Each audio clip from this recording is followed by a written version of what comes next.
ಚಿನ್ನಸ್ವಾಮಿ ಕ್ರೀಡಾಂಗಣದಲ್ಲಿ ಕಾಲ್ತುಳಿತ ದುರಂತ ಪ್ರಕರಣಕ್ಕೆ ಸಂಬಂಧಪಟ್ಟಂತೆ ಕಾಲ್ತುಳಿತ ಕೇಸ್ನಲ್ಲಿ ತನಿಖೆ ತೀವ್ರಗೊಳ್ತಾ ಇದೆ. ಜಿಲ್ಲಾಧಿಕಾರಿ ಜಗದೀಶ್ ಅವರ ನೇತೃತ್ವದಲ್ಲಿ ಈ ಒಂದು ತನಿಖೆ ನಡೀತಾ ಇದೆ.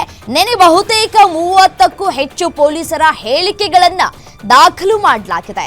ಇವತ್ತು ಕೆಎಸ್ಸಿಎ ಖಜಾಂಚಿ ಮತ್ತು ಸೆಕ್ರೆಟರಿಗೆ ನೋಟಿಸ್ ಅನ್ನ ಜಾರಿ ಮಾಡಲಾಗಿದೆ. ಇವತ್ತು ವಿಚಾರಣೆಗೆ ಹಾಜರಾಗುವುದಕ್ಕೆ ನೋಟಿಸ್ ಅನ್ನ ನೀಡಿರುವಂತಹ ಡಿಸಿ ಕೆಎಸ್ಸಿಎ ಖಜಾಂಚಿ ಶಂಕರ್ ಮತ್ತು ಸೆಕ್ರೆಟರಿ ಜೈರಾಮ್ಗೆ ಬುಲಾವನ್ನ ಕೊಟ್ಟಿದ್ದಾರೆ. ಅಲ್ಲದೆ ಜೈಲಿಗೆ ಹೋಗಿದ್ದಂತಹ 4ರಲ್ಲಿ 3ರಿಗೆ ಎಂದು ಬುಲಾವ್ ಕೊಡಲಾಗಿದೆ. ಸುನಿಲ್ ಮ್ಯಾಥ್ಯೂ, ಸುಮಂತ್, ಕಿರಣ್ಗೂ ವಿಚಾರಣೆಗೆ ಬರುವಂತೆ ನೋಟಿಸ್ ಅನ್ನ ಕೊಡಲಾಗಿದೆ.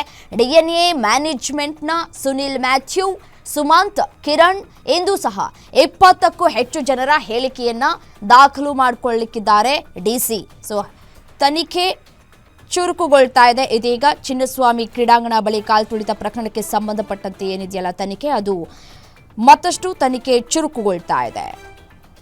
ಚಿನ್ನಸ್ವಾಮಿ ಕಾಲ್ತುಳಿತ ಪ್ರಕರಣಕ್ಕೆ ಸಂಬಂಧಪಟ್ಟಂತೆ ಜನಸಂದಣಿ ನಿಯಂತ್ರಣ ಮಾಡುವುದಕ್ಕೆ ಮಸೂದೆ ತರುವುದಕ್ಕೆ ಒಂದು ಕಡೆ ಸರ್ಕಾರ ಕೂಡ ಮುಂದಾಗ್ತಾ ಇದೆ. ಮತ್ತೆ ಒಂದಷ್ಟು ರೂಲ್ಸ್ಗಳನ್ನು ತೆಗೆದುಕೊಂಡು ಬರಬೇಕು ಅನ್ನುವಂತಹ ನಿಟ್ಟಿನಲ್ಲಿ ತಯಾರಿಗಳು ಕೂಡ ಆಗ್ತಾ ಇದೆ. ಸಿಬಿ ವಿಜಯೋತ್ಸವದ ಸಂದರ್ಭದಲ್ಲಿ ನೋಡಿ, ಕಾಲ್ತುಳಿತದಿಂದ 11 ಮಂದಿ ಬಲಿಯಾಗಿರುವಂತಹ ಘಟನೆ ಬಳಿಕ ರಾಜ್ಯ ಸರ್ಕಾರ ಈಗ ಎಚ್ಚೆತ್ತುಕೊಳ್ತಾ ಇದೆ. ಈ ಘಟನೆ ಬೆನ್ನಲ್ಲೇ ಹೊಸದಾಗಿ ಕಾನೂನು ತರೋದಕ್ಕೆ ಇದೀಗ ಸರ್ಕಾರ ಮುಂದಾಗಿದೆ. ಈ ಹಿನ್ನೆಲೆಯಲ್ಲಿ ಇದೀಗ ಕಾಲ್ತುಳಿತ ಕೇಸ್ನಲ್ಲಿ ತನಿಖೆ ಕೂಡ ಒಂದು ಕಡೆ ಚುರುಕುಗೊಳ್ತಾ ಇದೆ. ಜಿಲ್ಲಾಧಿಕಾರಿ ಜಗದೀಶ್ ಅವರ ನೇತೃತ್ವದಲ್ಲಿ ತನಿಖೆ ಸಾಗ್ತಾ ಇದೆ. ಇದೀಗ ಒಬ್ಬೊಬ್ಬರ ವಿಚಾರಣೆ ಕೂಡ ಆಗ್ತಾ ಇದೆ. ನೆನೆ ಬಹುತೇಕ 30ಕ್ಕೂ ಹೆಚ್ಚು ಪೊಲೀಸರ ಹೇಳಿಕೆಯನ್ನ ಕೂಡ ಈಗಾಗಲೇ ದಾಖಲು ಮಾಡಿಕೊಳ್ಳಲಾಗಿರುವಂಥದ್ದು. ಇದರ ಜೊತೆಗೆ ಕೆಎಸ್ಸಿಎ ಖಜಾಂಚಿ ಮತ್ತು ಸೆಕ್ರೆಟರಿಗೆ ನೋಟಿಸ್ ಅನ್ನ ಜಾರಿ ಮಾಡಲಾಗಿದೆ. ಇವತ್ತು ವಿಚಾರಣೆಗೆ ಹಾಜರಾಗಬೇಕು ಅಂತ ಹೇಳಿ.